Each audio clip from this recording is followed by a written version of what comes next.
नमस्कार, मी अनिल उपाध्ये. शिवसिद्ध बातमीपत्रात आपलं स्वागत आहे. पाहूया आजची बातमी. हातकणंगले तालुक्यातील हेरले इथं श्री साईबाबा उत्सव विविध धार्मिक कार्यक्रमांनी उत्साहात साजरा करण्यात आला. रामनवमीच्या औचित्य साधून साईबाबांच्या मानाची पहिली पालखी पुणे येथून आगमन झाल्याने भाविकांमध्ये विशेष उत्साहाचे वातावरण पाहायला मिळाले.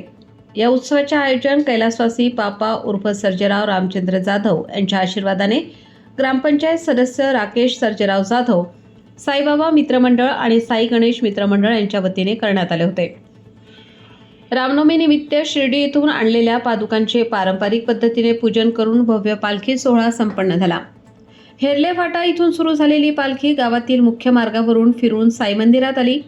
या पालखी सोहळ्यात साईबाबांचा जिवंत देखावा सादर करण्यात आला होता.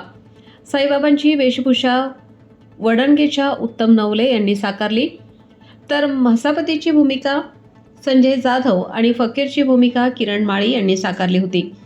मंदिरात श्री साईबाबांची आरती स्तवशील माने यांच्या हस्ते करण्यात आली.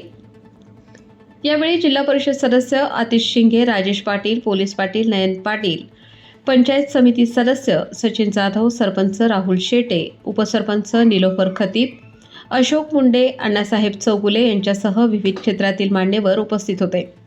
उत्सवाच्या निमित्ताने विविध धार्मिक कार्यक्रमांचे आयोजन करण्यात आले होते.